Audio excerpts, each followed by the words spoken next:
चलिए दोस्तों, आगे हम जो आज अपना जो चैप्टर रहेगा, पिछला चैप्टर अपना रहा मौर्य राजवंश में स्थापना, उनके प्रमुख स्रोतों और उसके बाद में संस्थापक राजा चंद्रगुप्त मौर्य के बारे में हमने चर्चा की। अब चंद्रगुप्त मौर्य की मृत्यु होने के बाद 298 ईसा पूर्व में जब श्रवणबेलगोला कर्नाटक में चंद्रगुप्त मौर्य की मृत्यु हुई, उसके बाद में उनके पुत्र बिंदुसार ने मगध साम्राज्य के सबसे बड़े राजवंश मौर्य साम्राज्य की कमान संभाली। ऐसा माना जाता है कि जैन ग्रंथों के अनुसार, क्योंकि सबसे ज्यादा अगर मौर्य राजवंश की जानकारी किसी ग्रंथों में, किसी साहित्यिक स्रोतों में मिलती है तो वो है जैन धर्म, क्योंकि इसके संस्थापक रहे राजा चंद्रगुप्त मौर्य जैन धर्म के बड़े अनुयायी राजा थे। अब जैन स्रोतों के अनुसार इनकी माता का नाम दुर्धरा था और पिता चंद्रगुप्त मौर्य, उनके बाद में उनके पुत्र चंद्रगुप्त मौर्य के पुत्र बिंदुसार। अगला हमारा टॉपिक होगा मौर्य राजवंश में बिंदुसार। बिंदुसार और बिंदुसार राजा बनते हैं 298 ईसा पूर्व, 298 ईसा पूर्व से 272 ईसा पूर्व तक शासक रहे बिंदुसार। बिंदुसार के बारे में हम चर्चा करते हैं। इनके पिता थे चंद्रगुप्त मौर्य, माता दुर्धरा जो नंद वंश के राजा घनानंद के परिवार से थी, राजकुमारी थी, नंद राजकुमारी। उनकी कोख से उत्पन्न हुए बिंदुसार। ऐसा माना जाता है कि बिंदुसार इतिहास में 101 पुत्र थे बिंदुसार के। जैसा कि प्रमाणित होता है, अशोक के, जब भी हम मौर्य सम्राट अशोक की बात करते हैं तो श्रीलंका का एक अभिलेख है सिंहली अनुसूर्ति, और सिंहली अनुसूर्ति के अनुसार अशोक ने अपने 99 भाइयों की हत्या करके राजगद्दी प्राप्त की। 272 ईसा पूर्व में विधिवत रूप से ये राजा बन गए थे। इनका विधिवत रूप से राज्याभिषेक 269 ईसा पूर्व में हुआ, क्योंकि 3-4 सालों तक इन्होंने अपने भाइयों के साथ उत्तराधिकार का संघर्ष किया। और जब 269 ईसा पूर्व में राजा बने अशोक, 99 भाइयों की हत्या करने के बाद, अब बिंदुसार की पूरी प्रक्रिया को देखेंगे तो यहां सीरिया नरेश की बात होगी, यहां भारत आने वाला दूसरा विदेशी राजदूत होगा। बिंदुसार की मंत्रिपरिषद के बारे में बात करेंगे, क्योंकि मौर्य राजवंश में बिंदुसार की मंत्रिपरिषद बहुत बड़ी मंत्रिपरिषद थी, जिसमें 500 सदस्य रहते थे। 2 प्रधानमंत्री थे, एक प्रधानमंत्री खल्लाटक था और एक प्रधानमंत्री राधागुप्त था। राधागुप्त बाद में अशोक के प्रधानमंत्री बने।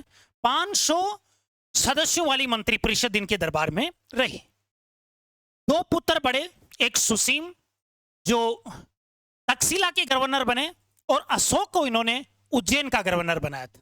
तो बिंदुसार के बारे में बात करते हैं तो सबसे पहले हमारा जो टॉपिक होगा बिंदुसार, और बिंदुसार में जैन धर्म के अनुसार, जैन धर्म के अनुसार या जैन स्रोतों के अनुसार बिंदुसार की माता का नाम, बिंदुसार की माता का नाम दुर्धरा था, जो नंदवंशीय राजकुमारी थी। दुर्धरा था और ये राजकुमारी थी नंदवंश की, नंदवंशीय राजकुमारी। इससे विवाह हुआ था चंद्रगुप्त मौर्य का, जिससे उत्पन्न हुए बिंदुसार। अब सेम बात करेंगे बिंदुसार में। सबसे पहले हम उपनाम, बिंदुसार के उपनाम क्या होंगे। उपनाम में सबसे पहले, जैसे हमने एंड्रोकोटस, सेंड्रोकोटस, ये चंद्रगुप्त मौर्य में चर्चा की थी, वैसे ही उपनाम है कि इसके उपनाम मिलेंगे बिंदुसार के। तो बिंदुसार का पहला उपनाम है एमित्रोकेटस, एमित्रोकेटस। और एमित्रोकेटस नाम दिया है यूनानी लेखकों ने, यूनानी लेखकों के अनुसार, यूनानी लेखकों के अनुसार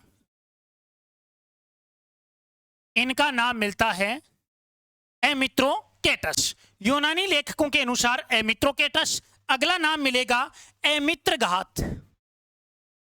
उपनाम जरूर पूछे गए हैं, एमित्रोकेटस, दूसरा नाम मिलेगा एमित्रघात, और यह मिलता है पतंजलि के महाभाष्य में।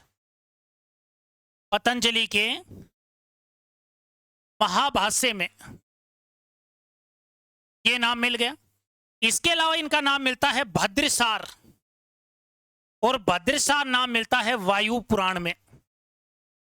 भद्रसार नाम मिलता है वायु पुराण में, जिसे हम सिंह सेन के नाम से भी जानते हैं, सिंह सेन। भद्रसार या सिंहसेन, ये वायु पुराण में, क्योंकि सिंहसेन शब्द जैन ग्रंथों से भी लिया गया है, जैन ग्रंथों में, जैन ग्रंथों से भी मिलता है। अब देखिए बिंदुसार 298 ईसा पूर्व से 272 ईसा पूर्व तक इन्होंने शासन किया। जैन धर्म के अनुसार बिंदुसार की माता का नाम दुर्धरा। एमित्रोकेटस यूनानी लेखकों के अनुसार एमित्रघात पतंजलि के महाभाष्य में, भद्रसार नाम मिलता है वायु पुराण में, और इसके अलावा सिंहसेन जैन ग्रंथों में। वारीसार भी, भद्रसार की जगह हम एक शब्द और करते हैं वारीसार, ये भी किल में मिलता है, ये भी वायु पुराण में मिलता है, क्योंकि वायु पुराण भारत के कुल महापुराणों की संख्या 18 है। ये बात भी सबको पता है कि साहित्यिक स्रोतों में जो पुराण हैं वो पुराण ऋषि लोमहर्ष और उनके पुत्र उग्रश्रवा के द्वारा लिखे गए। पुराणों का मतलब है प्राचीन आख्यान, इनका शाब्दिक अर्थ यही है। 18 पुराण हैं और 18 पुराणों में से वायु पुराण वो पुराण है जिससे हमें किस राजवंश की जानकारी मिलती है, मौर्य राजवंश की जानकारी मिलती है। अब बिंदुसार के कुल पुत्र हैं 101, बिंदुसार 101 पुत्र हैं, जिनमें से सिंहली अनुसूर्ति के अनुसार अपने 99 भाइयों की हत्या अशोक ने की। सबसे बड़ा पुत्र है सुसीम, सुसीम, और सुसीम को बिंदुसार ने तक्षशिला का गवर्नर नियुक्त किया था। तक्षशिला का गवर्नर, तक्षशिला का गवर्नर नियुक्त किया था। तक्षशिला प्राचीन भारत का सबसे बड़ा विश्वविद्यालय था। भारत में प्राचीन समय में 3 विद्या के प्रमुख केंद्र थे। एक तक्षशिला विभाजन के बाद पाकिस्तान में चला गया, एक नालंदा विश्वविद्यालय जिसकी स्थापना गुप्त वंश के राजा कुमारगुप्त के द्वारा की गई थी, नालंदा विश्वविद्यालय पाटलिपुत्र में है, और एक अपना था विक्रमशिला विश्वविद्यालय जिसका निर्माण बंगाल में पाल वंशीय राजा धर्मपाल के द्वारा करवाया गया था। ये 3 शिक्षा के बड़े केंद्र थे। और बौद्ध धर्म का इंसाइक्लोपीडिया या ऑक्सफोर्ड जो यूनिवर्सिटी कहलाता है वो तो अपना नालंदा विश्वविद्यालय कहलाता। तो तक्षशिला का गवर्नर नियुक्त किया था सुसीम को, और अपने छोटे बेटे अशोक को, अशोक को इन्होंने नियुक्त किया था उज्जैन का गवर्नर। कहां का गवर्नर बनाया? उज्जैन का गवर्नर। अब देखिए अशोक की ख्याति कहां से प्राप्त होती है। अशोक एक बार तक्षशिला में विद्रोह हो गया। भाई तक्षशिला जो विश्वविद्यालय था उसमें देश विदेश के छात्र यहाँ पढ़ने के लिए आते थे। भारत तो वैसे भी विश्व गुरु की श्रेणी में रहा है, यहाँ सबसे पहले शिक्षा के केंद्र थे। और दुनिया के उस दौर में जहाँ विश्व के अन्य देशों में स्कूल ठीक से संचालित नहीं थी, उस जमाने में भारत में विश्वविद्यालय चला करते थे। उस विश्वविद्यालय में तक्षशिला, जहाँ छात्रों का विद्रोह हुआ, और विद्रोह को दबाने में वहां के जो राज्यपाल थे सुसीम, जो गवर्नर थे, वो असफल रहे। तो बिंदुसार जो नेतृत्व कर रहा था मगध का, उसने अपने छोटे बेटे अशोक को तक्षशिला भेजा। अशोक ने तक्षशिला के विद्रोह को दबा दिया, और इसी समय से अशोक की ख्याति प्राप्त हुई। उज्जैन से उनका स्थानांतरण हो गया तक्षशिला में, और तक्षशिला से इन्होंने विद्रोह को दबाया। तक्षशिला थी उत्तरापद की राजधानी। तक्षशिला के बारे में हम बात करें तो यह उत्तरापद की राजधानी थी, जो सिंधु व झेलम नदी के तट पर स्थित थी। इसके बारे में लिख लीजिए, ये जो तक्षशिला है, तक्षशिला उत्तरापद की राजधानी थी, जो सिंधु व झेलम नदी के तट पर स्थित शिक्षा का बड़ा केंद्र था। तक्षशिला उत्तरापद की राजधानी थी, जो सिंधु व झेलम नदी के तट पर स्थित। अशोक को उज्जैन का गवर्नर बना दिया गया।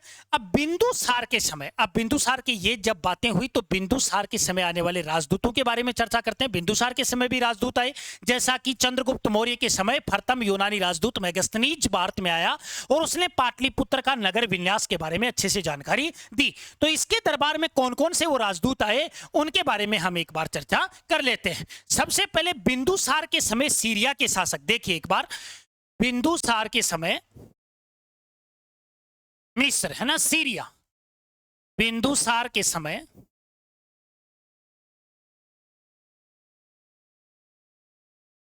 सीरिया के शासक एंटियोकस ने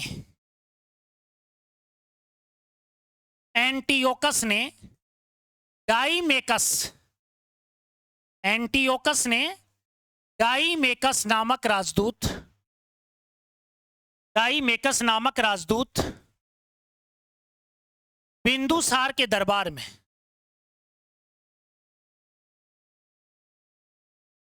बिंदुसार के दरबार में भेजा।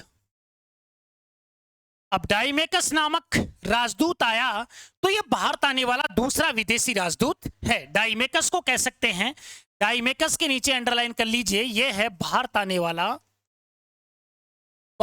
वाला दूसरा विदेशी राजदूत।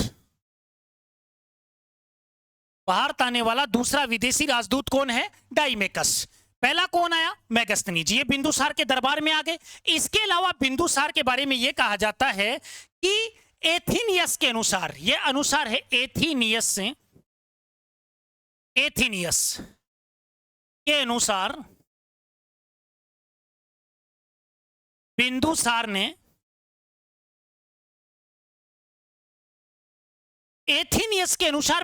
ने एक राजदूत और मांगा था, एंटियोकस।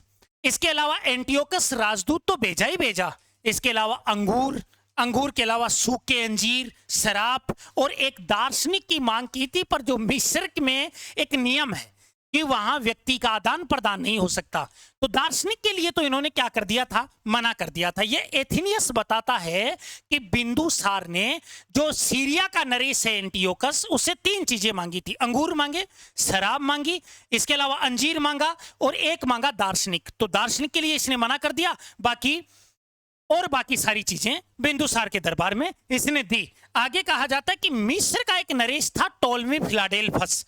मिस्र नरेश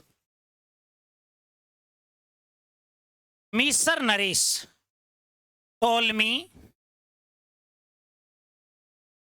फिलाडेल्फस। मिस्र का यह नरेश है टोलमी फिलाडेल्फस। ये मिस्र के शासक हैं। ऐसा कहा जाता है कि पिलिनी इतिहासकार है जिसकी पुस्तक का नाम है नेचुरल हिस्ट्री। तो कोई मिस्र का शासक टोलमी फिलाडेल्फस ने डायनोसियस नामक राजदूत, एक राजदूत है डायनोसियस राजदूत, बिंदुसार के दरबार में भेजा था पिलिनी के अनुसार। यह पिलिनी के अनुसार है, पिलिनी के अनुसार। ये लीजिए, एक बार फिर से समझ लीजिए। बिंदुसार के समय सीरिया के शासक एंटियोकस ने डाइमेकस नामक एक राजदूत मांगा, भेज दिया गया। जबकि एथीनियस के अनुसार क्या कहा कि बिंदुसार ने सीरिया के नरेश से 3 चीजें मांगी, अंजीर, शराब और एक दार्शनिक के लिए मना कर दिया गया। जबकि मिस्र नरेश टोलमी फिलाडेल्फस ने डायनोसियस नामक एक राजदूत बिंदुसार के दरबार में भेजा। यह तीसरा राजदूत है और यह बात कहने वाला है पिलिनी, और इसकी पुस्तक का नाम है नेचुरल हिस्ट्री, जिसकी रचना किसने की थी? प्लिनी ने की थी। नेचुरल हिस्ट्री की रचना इसके अनुसार यह बताया जाता है। अब हम बात करते हैं बिंदुसार में, चंद्रगुप्त मौर्य के बाद में राजा बनते हैं। राजदूतों की बात करें तो एंटियोकस ने डाइमेकस नामक राजदूत बिंदुसार के दरबार में, भारत आने वाला दूसरा विदेशी राजदूत है। एथीनियस के अनुसार टोलमी फिलाडेल्फस डायनोसियस नामक राजदूत भेज दिया पिलिनी के अनुसार, और नेचुरल हिस्ट्री प्लिनी की प्रमुख पुस्तक का नाम है। अब हम बात करेंगे मंत्री परिषद, बिंदुसार की मंत्री परिषद के बारे में। देखिए एक बार बिंदुसार की मंत्री परिषद, बिंदुसार की मंत्री परिषद मौर्य काल में सबसे बड़ी मंत्री परिषद है बिंदुसार के पास में। बिंदुसार की मंत्री परिषद में टोटल सदस्यों की संख्या है 500 सदस्य। कितने सदस्य हैं? 500 सदस्य, जिनमें एक मुख्य पीएम, जो मुख्य पीएम है, प्रधानमंत्री है, वो है खल्लाटक। कौन है? खल्लाटक। और ये खल्लाटक है सुसीम के पक्ष में, मतलब ये चाहता है कि बिंदुसार के बाद में राजा बनेगा सुसीम। ये तो है सर सुसीम के पक्ष में। और अगला जो राजा है, अगला जो अन्य पीएम है, अन्य पीएम है राधागुप्त, और राधागुप्त है अशोक के पक्ष में। किसके पक्ष में है? अशोक के पक्ष में है। ये चाहता है कि अगला राजा अशोक बने। जब उज्जैन के गवर्नर अशोक ने तक्षशिला के विद्रोह को दबाया, और सुसीम उस विद्रोह में विफल हुआ तो राधा गुप्त की बात मानने हुई अशोक राजा बना। इसी कारण तो अशोक ने अपना प्रधानमंत्री किसको नियुक्त किया था? राधा गुप्त को किया था। बिंदुसार के समय प्रधानमंत्री के रूप में आचार्य चाणक्य रहे, चंद्रगुप्त मौर्य के गुरु और प्रधानमंत्री चाणक्य रहे। उसके बाद में अशोक के समय जब अशोक राजा बनता है तब वे प्रधानमंत्री चेंज हुए और प्रधानमंत्री का नाम क्या है? राधा गुप्त। एक छोटा राजा था बिंदुसार। ऐसा कहा जाता है जैसे चंद्रगुप्त मौर्य जैन धर्म के अनुयायी थे। चंद्रगुप्त मौर्य किस धर्म के थे? जैन धर्म के। वैसे ही बिंदुसार आजीवक संप्रदाय के अनुयायी थे। बिंदुसार आजीवक संप्रदाय, बिंदुसार आजीवक संप्रदाय के अनुयायी थे। बिंदुसार आजीवक संप्रदाय के अनुयायी थे। आजीवक संप्रदाय की स्थापना की थी मोखली गोसाल के द्वारा। मोखली गोसाल आजीवक संप्रदाय के अनुयायी थे। कौन? बिंदुसार। ये न जैन है न बौद्ध है। इसके अलावा यह कहा जाता है कि इसी के काल में अशोक ने नेपाल और खस में विद्रोह को समाप्त किया था। न केवल तक्षशिला के विद्रोह को समाप्त किया बल्कि बिंदुसार के काल में खस और नेपाल के विद्रोह को भी समाप्त किसने किया था? अशोक ने। छोटा राजा है। इतिहास इस बात की प्रामाणिकता है। आप देख लीजिए इतिहास में किसी भी राजा को उठाकर, अगर राजा अयोग्य निकला है तो उसका बेटा फिर बहुत बड़ा राजा बना है। चंद्रगुप्त, और अगर राजा बहुत बड़ा है तो उसका बेटा इतिहास में योग्य निकला है। चंद्रगुप्त मौर्य अपने आप में बहुत महान राजा थे तो उनके बेटा जो बिंदुसार राजा बना वो इतना महान राजा नहीं हुआ जितना महान उनका बेटा अशोक हुआ। अशोक को चक्रवर्ती सम्राट कहा जाता है। मुगलों में जब हम बात करते हैं तो बाबर सबसे पहला राजा, और बाबर तैमूरी लंका इतना बड़ा राजा था, बाबर तैमूरी पताका के नीचे राज करने वाला, कि इसने 4 युद्धों में विजय प्राप्त की और लोदियों को पूरी तरीके से खदेड़ कर रख दिया भारत से। उसके बाद में हुमायूं 15 साल तक दर दर की ठोकरें खाता रहा सिंध प्रांत में। उस हुमायूं का बेटा फिर अकबर हुआ। भारत में महान सम्राट अकबर को कहा जाता है। किसी भी राजा को देख लीजिए, चाहे वो हमें अगर विजयनगर साम्राज्य में कृष्णदेव राय की बात करें, चाहे चोल राजवंश में बात करें, साउथ इंडिया में कोई भी राजवंश को हम बात करते हैं तो ये सेम चलता आया है। ऐतिहासिक पृष्ठभूमि रही है। ये बिंदुसार के बाद में जब 272 ईसा पूर्व में बिंदुसार की मृत्यु हुई तो बिंदुसार के बाद में राजा बने अशोक। अशोक बहुत बड़े राजा हैं। अब अशोक के बारे में हम चर्चा करते हैं थोड़ी सी। अशोक जब राजा बने, पहला पॉइंट यह आता है, अशोक प्रारंभ में बौद्ध धर्म के अनुयायी नहीं थे। अशोक जब राजा बने तो अशोक के बारे में यह कहा जाता है कि 272 ईसा पूर्व में जब ये शासक बने तो सिंहली अनुसूर्ति के अनुसार अपने 99 भाइयों की हत्या करके ये शासक बने। 269 ईसा पूर्व में पर्टिकुलर तरीके से इनका राज्याभिषेक, विधिवत रूप से राज्याभिषेक हुआ। और राजसूय यज्ञ के तहत ये यज्ञ क्या होता था कि राजमाताएं स्नान करवाती थी पंचामृत से, घी से, दूध से, और स्नान करवाने के बाद में आस पड़ोस के राज्य राजा महाराजा उपहार लेकर आते थे। और जब राजा गद्दी पर बैठता था युवराज, तो एक राज्य पुरोहित जो होता था वो मोर के पंख से उसकी पीठ पर एक दंड मारता था और कहता था कि धर्म दंडवसी, हे राजन, तुम चाहो तो किसी की गर्दन उतार सकते हो, चाहे तो किसी को पुरस्कार दे सकते हो, पर ये जो धर्म का दंड है ये तुम्हारे ऊपर भी लागू रहेगा। ये बात चलती थी। राजा बने एग्जैक्ट 8 साल बाद में, एक राज्याभिषेक के 8 साल बाद में जो युद्ध लड़ा गया उसे कहा जाता है कलिंग का युद्ध। और कलिंग का युद्ध 261 ईसा पूर्व में लड़ा गया। कलिंग, इसकी राजधानी थी तोसली, हाथियों के लिए प्रसिद्ध था। वहां के राजा नंदराज को इसने, अशोक में बड़ी बातें करेंगे।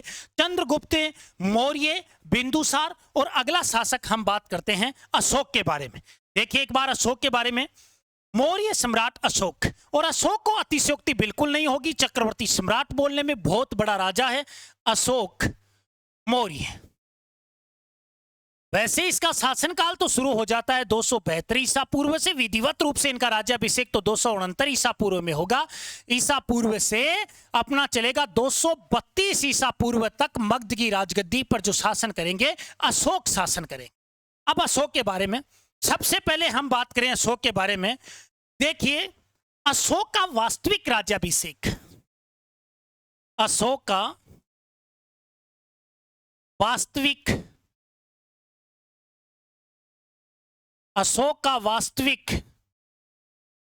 राज्याभिषेक 269 ईसा पूर्व में हुआ। 269 ईसा पूर्व में हुआ। नोट, सिंहली अनुसूर्ति के अनुसार, सिंहली अनुसूर्ति, सिंहली अनुसूर्ति के अनुसार अशोक ने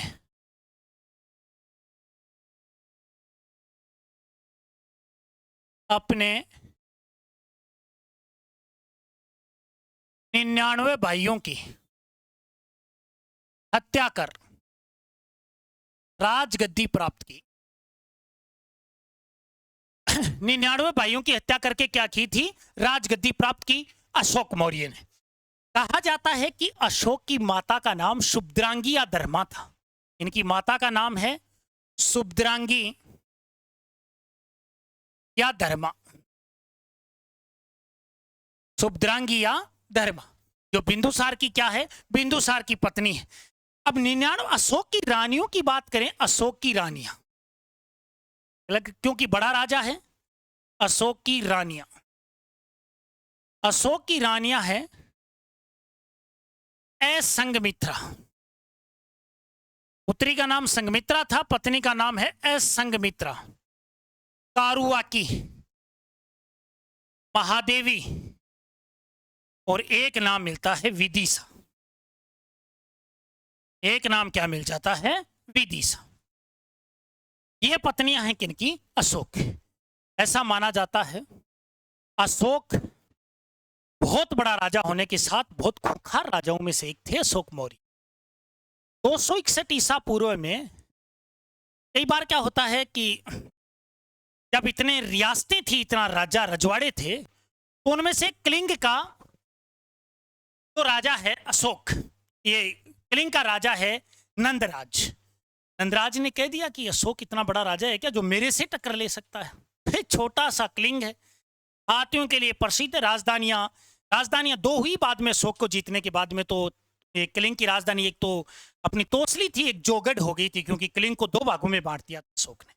261 ईसा पूर्व में कलिंग का युद्ध लड़ा गया, और इस कलिंग के युद्ध में ऐसा कहा जाता है कि नंदराज को इसने पराजित किया, और हृदय परिवर्तन इतना बुरा हो गया कि कलिंग युद्ध में जब लड़ रहे थे अशोक, एक स्त्री गर्भवती थी, तलवार की काट से वो बच्चा जब पेट से बाहर निकल गया तो इनका हृदय परिवर्तन हो गया। भेरी घोष की जगह धम घोष, जो अशोक के शिलालेखों में चौथा शिलालेख इस बात को रिप्रेजेंट करता है दोस्तों, कि चौथे शिलालेख में अशोक भेरी घोष की जगह धम घोष को अपनाता है। चलिए सारी बातें करेंगे कलिंग युद्ध के विषय में भी। पहले इंट्रोडक्शन ले लेते हैं अशोक का। राज्याभिषेक हुआ 269 ईसा पूर्व में। सिंहली अनुसूर्ति के अनुसार 99 भाइयों की हत्या की। बौद्ध धर्म का बहुत बड़ा अनुयायी था, और बौद्ध धर्म का प्रचार प्रसार करवाया अशोक ने। अपने पुत्र महेंद्र और पुत्री संघमित्रा को श्रीलंका में बौद्ध प्रचार के लिए भेजा। वहां के विद्वान, वहां के राजा, श्रीलंका के शासक मोगली पुत्र तिस्से को इस बात के लिए आमंत्रित किया कि तीसरी बौद्ध संगीति 255 ईसा पूर्व में अशोका विहार पाटलिपुत्र में हुई, और उस तीसरी बौद्ध संगीति के मुख्य आयोजनकर्ता तो अशोक थे, उसके अध्यक्ष श्रीलंका के राजा मोगलीपुत्र तिस्से को बनाया गया। आज भी बौद्ध धर्म अपने प्रकाष्ठा पर है श्रीलंका में। अशोक ने सबसे पहले श्रीलंका में बौद्ध धर्म का प्रचार अपने पुत्र महेंद्र और पुत्री संघमित्रा से करवाया था। ठीक है, इंट्रोडक्शन की बात करें, रानियां असंघमित्रा, कारुआकी है, महादेवी है, और इसके अलावा क्या है? विदिशा। चलिए उपनामों की बात करते हैं। पहला नाम है चंडाशोक। अशोक के उपनाम, उपनाम, और उपनाम में बात करते हैं तो पहला नाम है चंडाशोक। चंडाशोक मिलता है हमें बौद्ध स्रोतों में। बौद्ध स्रोतों में अशोक को चंडाशोक के नाम से पुकारा गया है बौद्ध स्रोतों में, क्योंकि अशोक तो वो राजा हैं जो भारत में सबसे पहले अभिलेख लिखवाने का कार्य ही अशोक के द्वारा करवाया गया। अभिलेखों के अध्ययन को एपिग्राफी के नाम से जाना जाता है। अशोक के अभिलेखों की खोज 1750 ईस्वी में टिम पैंथलर के द्वारा की गई, और 1837 ईस्वी में इनको पढ़कर बताने का प्रयास जो किया वो जेम्स प्रिंसेप ने किया था। आगे अभिलेखों में भी इसकी बात की चर्चा कर लेंगे कि कौन सी अभिलेखों की भाषा थी, कौन सी लिपि थी, यूनान में कौन सी लिपि थी, अफगानिस्तान में कौन सी लिपि थी, अशोक के सर्वाधिक अभिलेख कहां से से मिले, कौन सी लिपि में सर्वाधिक अभिलेख लिखे गए, अशोक का सबसे छोटा अभिलेख कौन सा है, बड़ा अभिलेख कौन सा है, कितने प्रकार के अभिलेख थे, शिलालेख, गुहालेख, स्तंभलेख, बड़ी रचनाएं हैं अशोक की। तो सबसे पहले उपनाम, और उपनाम में कौन सा हो गया, चंडाशोक। इसके अलावा भाब्रू शिलालेख में मगधादिराज, मगधादिराज, और मगधादिराज मिलता है भाब्रू शिलालेख में, भाब्रू शिलालेख। एक है मास्की व गुर्जरा अभिलेख, मास्की व गुर्जरा, यह मंदसौर मध्य प्रदेश में है, मास्की व गुर्जरा अभिलेख, और इसमें अशोक का नाम मिलता है अशोक। राजा प्रियदर्शी, अशोक राजा प्रियदर्शी, ये किसमें मिलेगा, मास्की व गुर्जरा अभिलेख में अशोक को मिले, अशोक के नाम से पुकारा गया है। इसके अलावा नाम मिलता है बुद्ध साके, मास्की अभिलेख में से एक नाम से और पुकारा गया है बुद्ध साके। बौद्ध धर्म के प्रमुख अनुयायी होने के कारण मास्की अभिलेख में बुद्ध साके के नाम से भी पुकारा गया है। अशोक के कई नाम मिलते हैं, उपनाम मिलते हैं। इसके अलावा मास्की, गुजरा, नेतुर, इन अभिलेखों में अशोक को कई नामों से पुकारा गया। अब अशोक के सबसे पहले भारत में अभिलेखों की सबसे पहले शुरुआत करवाने वाला राजा कौन है, तो भारत में सबसे पहले अभिलेखों की शुरुआत करवाई अशोक ने। और अभिलेखों में इन्होंने क्या लिखवाया, अपने राज्य का वर्णन। देखो, जब भी किसी रोड का उद्घाटन होता है, शिलान्यास किया जाता है, तो एक पत्थर की पट्टिका होती है और उस पर यह लिख दिया जाता है कि सीसी रोड का उद्घाटन माननीय मंत्री जी ने ये किया, वो किया, वो पूरा पत्थर पर लिखा जाता है। वो एक पट्टिका होती है, उसे अभिलेख कहा जाता है, जो पत्थरों पर उकेर कर लिखा जाए। और इस बात के प्रमाण हैं, हमें एक बात आपको ध्यान रखनी चाहिए, लिखने की कला वो भारतीयों के पास। हालांकि मेगास्थनीज का एक कथन है कि जो मैं आपको मौर्यकालीन प्रशासन और साहित्य के चैप्टर में पूरी जानकारी दूंगा कि मौर्य काल में मेगास्थनीज ने एक बात कही थी कि भारतीय लिखने की कला नहीं जानते। उनको ये नहीं पता कि भारत में संविधान सबसे बड़ा लिखित है, भारत में विश्व का सबसे बड़ा काव्य ग्रंथ लिखा गया महाभारत, उसी भारत की धरती पर लिखा गया महर्षि वेदव्यास के द्वारा, 1 लाख श्लोकों वाला। लिखने में और जो लिखावट है, लिपि, भाषा, बहुत प्राचीन समय से। आदिम समूह की बात करें मानव की उत्पत्ति के बारे में, तो हमें यह कहा जाता है कि हम में और चिंपैंजी में कितना अंतर है, कोई ज्यादा अंतर थोड़ा ही है। चिंपैंजी वो सारे काम कर सकता है जो मानव कर सकता है, बस एक काम में मानव मानव हो गया और चिंपैंजी चिंपैंजी रह गया। कारण यह है कि उसकी ये अंगुली इस अंगूठे से नहीं मिलती, ये अंगुली है, ये अंगूठे से नहीं मिलती, और इसी कारण चिंपैंजी पेन नहीं थाम सकता, कौंची नहीं थाम सकता, बस इतना ही अंतर है, और बाकी वो सारे काम कर सकता। और ये कला दोस्तों 40 लाख वर्षों में आई है। प्रोटो ऑस्ट्रेलिया मानव, दक्षिणी अफ्रीका मानव उत्पत्ति का पालना स्थल कहलाता है, वहां से ये जो शुरुआत हुई है, ये लिखने की कला, ये बस ये अंगुली और ये अंगूठा, ये मानव मिला इसलिए मानव मानव हो गया। और अजंता और एलोरा की जो गुफाओं ने जो इन पत्थरों को तराश कर जो शैल चित्र बने हैं, ये मानवीय क्रियाकलापों के तो प्रमुख उदाहरण रहे हैं। तो सबसे पहले अभिलेख और शिलालेखों की बात की जाए, अशोक को जाना जाता है अभिलेख और शिलालेखों के लिए। देखिए, अशोक के अभिलेख, अशोक के अभिलेख। पहली बात हम बात कर लेते हैं अभिलेखों के अध्ययन को, अभिलेखों के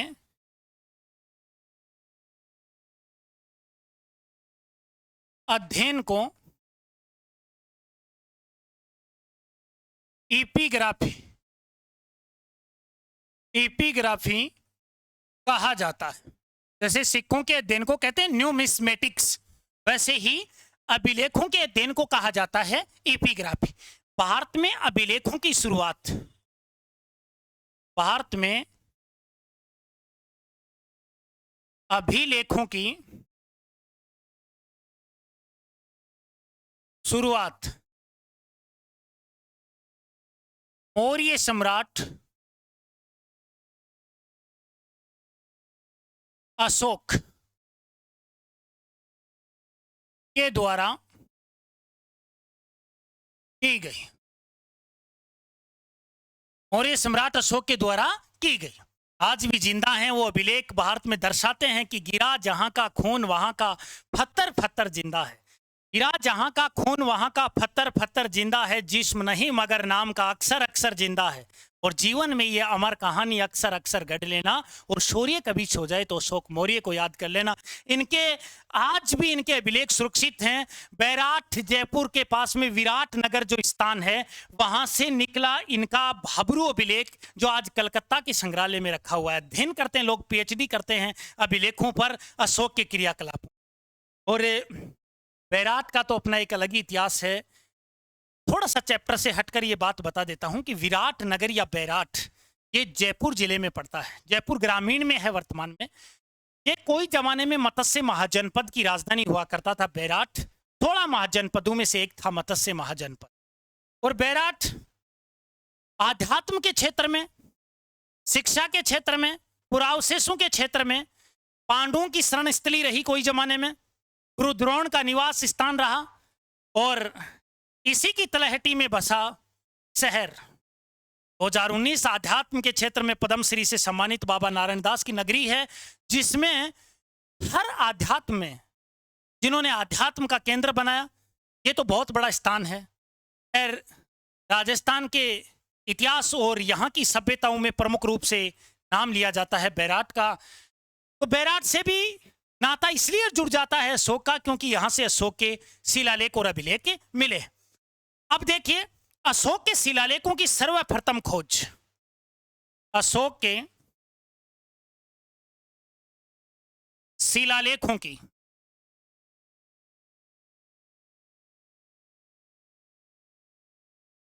सर्वप्रथम खोज 1750 में 1750 में टिम फैंतलर के द्वारा की गई। अशोक के शिलालेखों को, अशोक के शिलालेखों को सबसे पहले, अशोक के शिलालेखों को सबसे पहले 1837 ईस्वी में जेम्स प्रिंसेप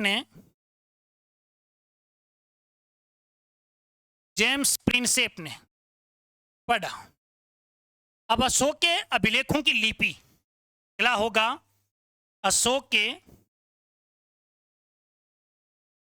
अभिलेखों की लिपि, भारत में इनकी लिपि है खरोष्टी या फिर ब्राह्मी लिपि। खरोष्टी या ब्राह्मी लिपि ये मिलेगी भारत में। भारत में जितने भी अभिलेख मिले उनमें मिलेगी खरोष्टी या ब्राह्मी लिपि। अगली है अरेमाइक लिपि, अरेमाइक लिपि, और ये मिली है अफगानिस्तान में। जितने भी अफगानिस्तान में अशोक के शिलालेख मिले उन पर लिपि कौन सी मिलेगी? अरेमाइक लिपि। और एक लिपि होगी यूनानी लिपि, यूनानी लिपि। और यूनानी लिपि मिली है जो यूनान से अभिलेख मिले, यूनानी लिपि, क्योंकि यूनान से तो बड़ा संबंध है। चंद्रगुप्त मौर्य के समय हो गया था जब अंतरराष्ट्रीय विवाह हुआ पहला हेलेना के साथ। तो खरोष्टी या ब्राह्मी लिपि भारत, अरेमाइक लिपि अफगानिस्तान, यूनानी लिपि यूनान में मिली। और अशोक के अभिलेखों की भाषा ये अलग है। अशोक के अभिलेखों की, अशोक के अभिलेखों की भाषा, और भाषा है प्राकृत। अशोक के अभिलेखों की भाषा कौन सी है? प्राकृत है। लिपि अलग है, भाषा अपनी कौन सी होगी? प्राकृत। अब हम बात करते हैं कि अशोक के सबसे ज्यादा शिलालेख कहां से मिले हैं। खरोष्टी लिपि जो दाएं से बाएं और बाएं से दाएं लिखी जाती है। भारत में सबसे ज्यादा अशोक के शिलालेख, भारत में सबसे ज्यादा अशोक के शिलालेख भारत में सबसे ज्यादा अशोक के शिलालेख कर्नाटक व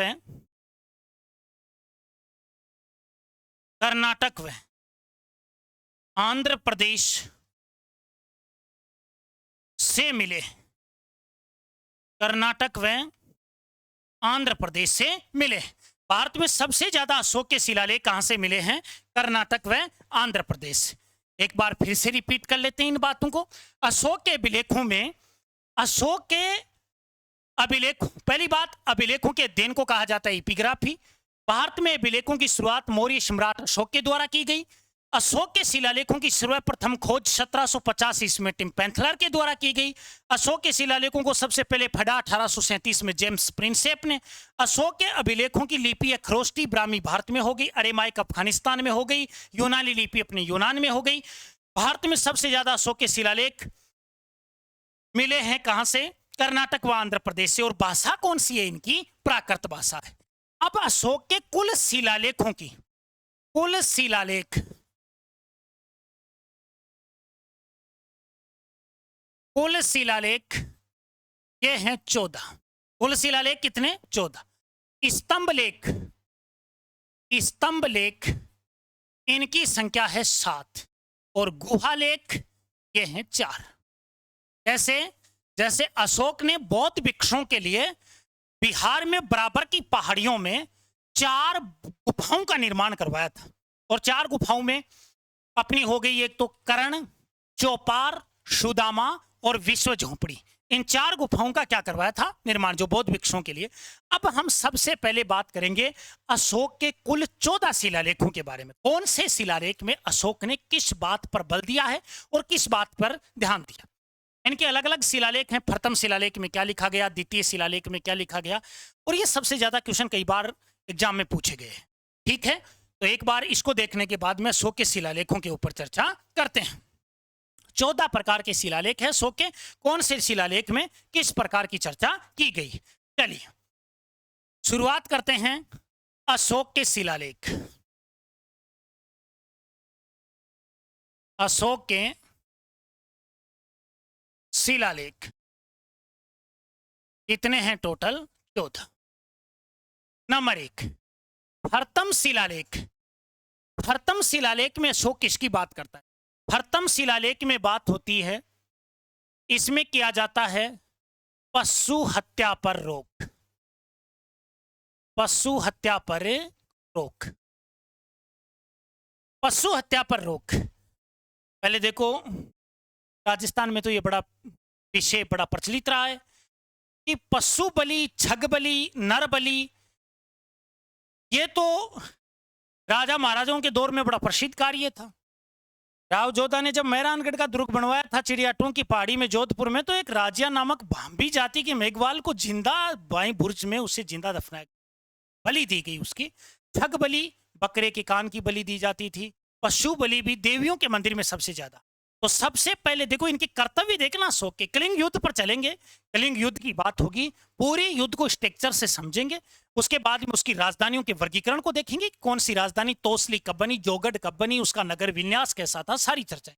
पहले शिलालेख जिसमें पशु हत्या पर क्या करता है? रोक। दूसरे शिलालेख में अशोक क्या करता है?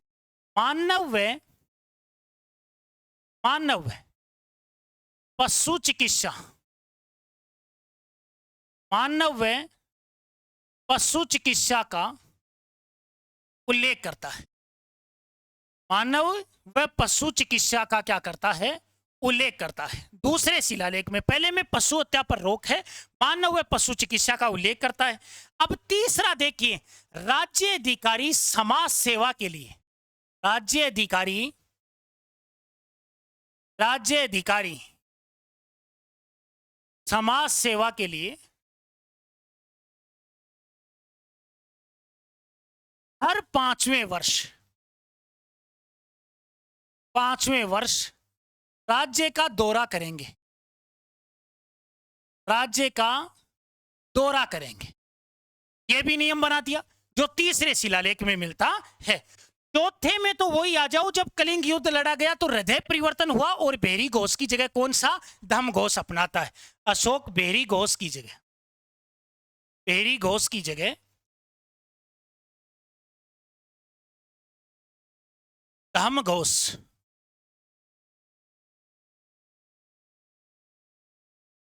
को अपनाता है। बेहरी घोष की जगह कौन सा घोष आ जाएगा? बेहरी घोष की जगह धम घोष को अपनाता है। यह अपना हो गया चौथा। फिर पांचवा होगा राज्याभिषेक के 13वें वर्ष में, राज्याभिषेक के 13वें वर्ष बाद धर्म महामात्रों की नियुक्ति करता है। ऐसे कर लीजिए, राज्याभिषेक के 13वें वर्ष धर्म महामात्रों की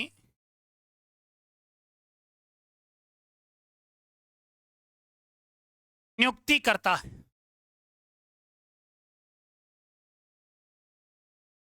धर्म महामात्रों की क्या करता है? नियुक्ति करता है। अब तो धर्म का हो गया कि छठ जो पांचवा है उसमें सेल्फ कंट्रोल, आत्म नियंत्रण की शिक्षा दी जाती। आत्म नियंत्रण, आत्म नियंत्रण की शिक्षा ये छठवें में दी जाती है। आत्म नियंत्रण की शिक्षा मिलती है छठवें में। सातवें में दी जाती है भाईचारे का उल्लेख, भाईचारे का उल्लेख। आठवां है तीर्थ यात्राओं का उल्लेख,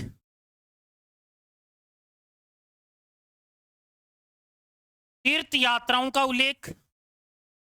आठवें में तीर्थ यात्राओं का उल्लेख करता है, तीर्थ यात्रा, और वो भी किसके लिए? बौद्ध धर्म के लिए। सच्चे शिष्टाचार व सच्ची भेंट का उल्लेख नौवें में, सच्चे शिष्टाचार व सच्ची भेंट का उल्लेख, सच्चे शिष्टाचार व सच्ची भेंट का उल्लेख किया जाता है। फिर धर्म यात्रा को सर्वोपरि बताया गया है 10वें में। धर्म यात्रा सर्वोपरि, धर्म यात्रा को क्या बताया गया है? सर्वोपरि बताया गया है। 11वें में बताया गया है सभी समुदायों का सम्मान, सभी समुदायों का सम्मान, सभी समुदायों का सम्मान बताया गया कौन से में? 11वें में। और सभी महामात्रों के बारे में सम्मान की बात की 12वें में, महामात्रों के लिए। 13वें में होता है कलिंग युद्ध का वर्णन। 13वें में क्या मिलता है? कलिंग युद्ध का वर्णन। और 14वें शिलालेख में सभी शिलालेखों का पुनरावलोकन या अध्ययन किसमें मिलता है? 14। तो ये शिलालेख हुए 14 अशोक के। पहले में क्या मिलता है, दूसरे में क्या मिलता है? कई बार क्वेश्चन पूछा जाता है अशोक के कौन से शिलालेख में किसके बारे में चर्चा की गई। वो सारी बातें किसमें मिलेंगी? अशोक के शिलालेख। अब टोटल शिलालेख 14 हो गए। तो अब बात करेंगे अशोक के स्तंभ लेखों के बारे में। और स्तंभ लेख कितने हैं? 7 हैं। एक बार स्तंभ लेखों के बारे में 2 चैप्टरों में अध्ययन करेंगे, अशोक का पार्ट फर्स्ट और अशोक का पार्ट सेकंड, क्योंकि बड़ा राजा है। प्रशासन इनके समय जो एडमिनिस्ट्रेटिव है वो मौर्य वंश का बहुत अच्छा है। ठीक है, देखते हैं अशोक के स्तंभ लेख।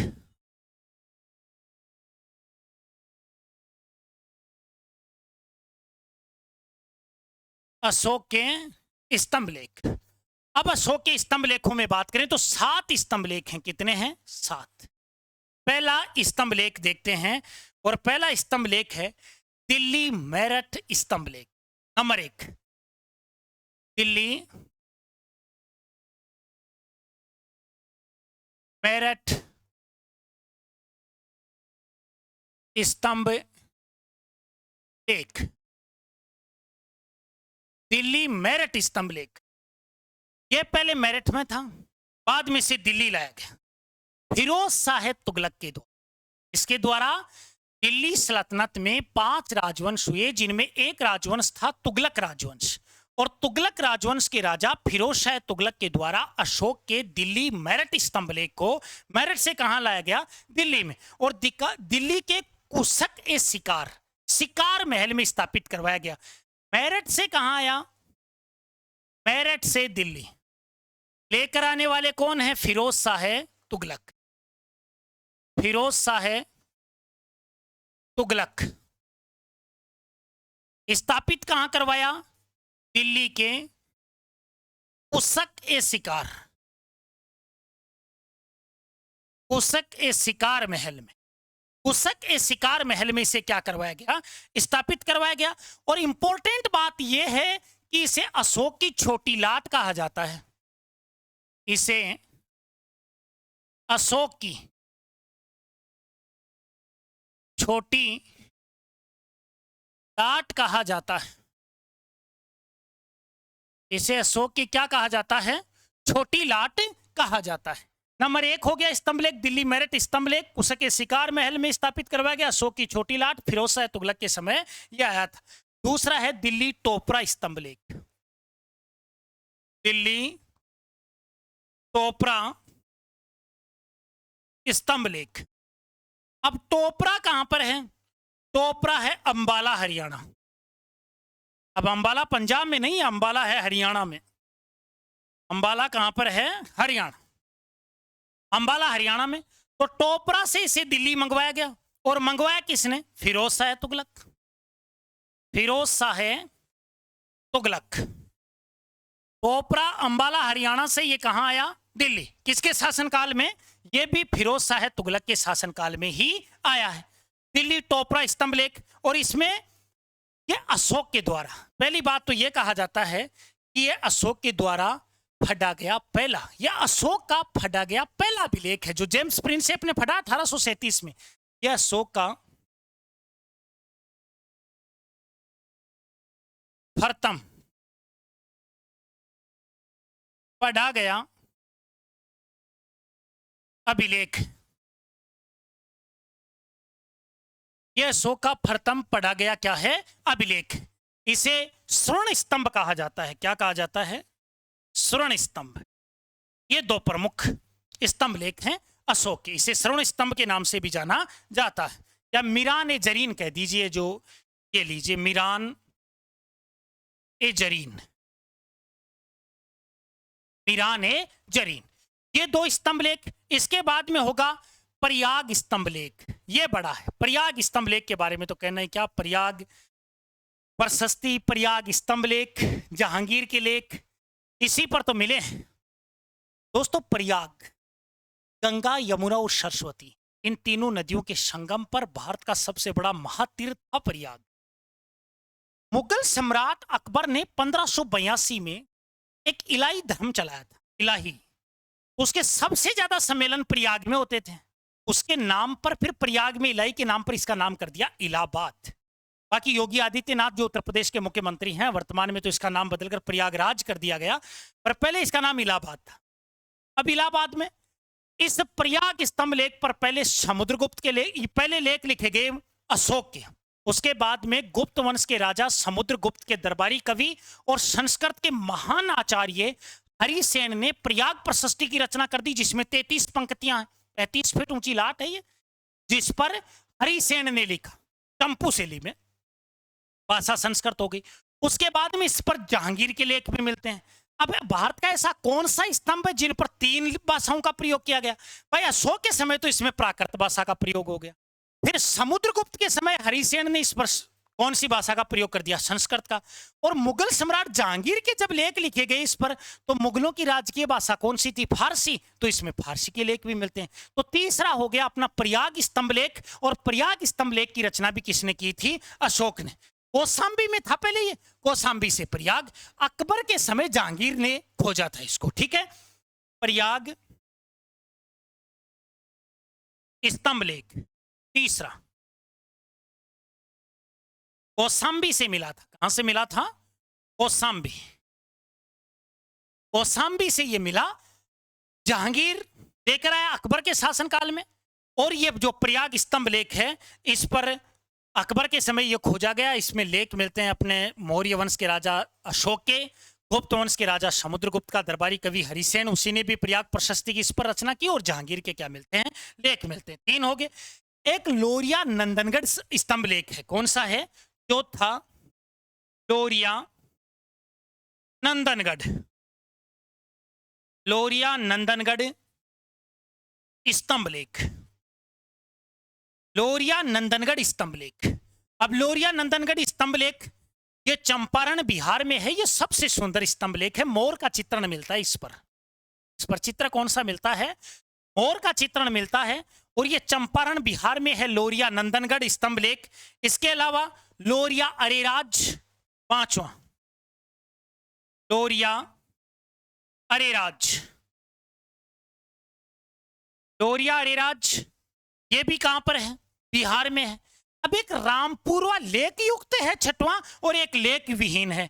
एक तो हो गया रामपुरवा लेक युक्त, रामपुरवा लेक युक्त स्तंभ लेख, और एक सातवां है रामपुरवा लेक विहीन, रामपुरवा लेक विहीन स्तंभ लेख।